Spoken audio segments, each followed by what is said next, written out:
weeks ago I put a question on about an FX 61XX, but I was having a problem with getting it running. And today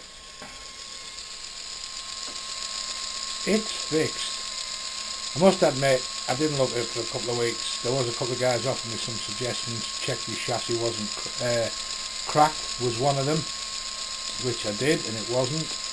And another one said check that white plastic cog wasn't split because the worm gear seemed to be jumping over it, and it wasn't that. So I gave up and I moved on to other things which you've seen videos of, and this morning decided, right, I'm going to fix the 61XX.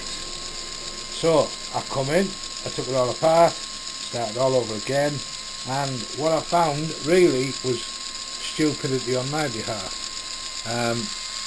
Just in front of that white screw there is another one that you really can't see on there, that holds this frame on, that holds the wheels down, and I haven't positioned it properly, therefore the front wheel set could bounce up and down merrily, which meant when you'd applied power to the motor, the worm gear hit the cog and pushed it up out the way.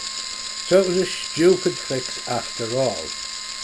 However, that did kind of get it going, but the problem I had then was that it wouldn't run properly. It would do a half a turn, stop, half a turn, stop, and I thought, right, okay, I've checked the quartering on it, wasn't that, and all it was this wheel here just was not sitting right on its plastic tyre.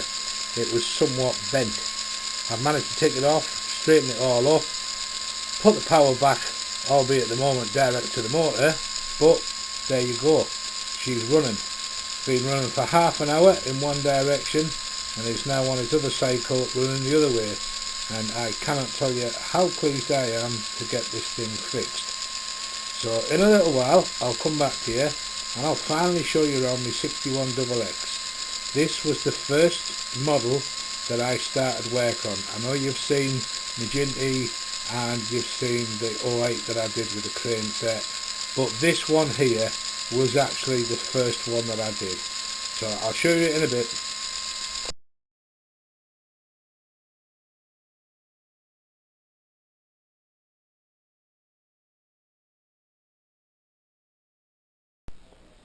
So after much carry on and trying to fix it and getting it working, it's going, and now it's back together again, and I managed just to squeeze the driver in, although it was somewhat difficult because these air fixes have a massive metal chassis block goes inside that cab.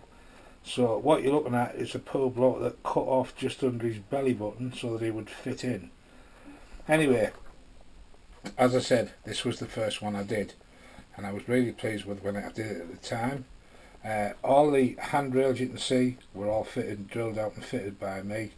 All the brass wire and medium handrail knobs bought off eBay. The embossed numbers on the tank end were care of Phoenix Precision. The steps are actually a bit of U-shaped plasstrut with a little chamfer cut on the front, just for the effect. If you wonder why there's so much sand on, it's because the thing that I modelled it from had a fair bit of sand on its back end. Again, you can see I've had the typhus corrosion out, so it's got quite a little bit of rust going on in places, as it would be befitting its age. Front end, that number smoke box door came with the side plate numbers, light fittings, can't remember what they call them now, green packets. Anyway, I bought out Peter's Spares. The 3-link couplings I fitted, the hoses, and I also did put on some beautiful brass sprung buffers, although they were never going to stay brass because I didn't want them looking ridiculously clean. But I was really pleased about the fact that I had sprung buffers, but unfortunately don't have sprung buffers no more, because while I was fitting them I was busy chatting to the wife saying, don't they look good, and then I glued them in with super glue, and then afterwards realised that was a stupid thing to do because now I don't have sprung buffers. So lesson learned. don't super glue in the backs of sprung buffers. They don't work anymore. So there she is. She's all finished. That was my first ever one that I did. Started this quite some time before Christmas. I did this before I started putting the YouTube videos on. But that's all done, dusted, and thankfully now running.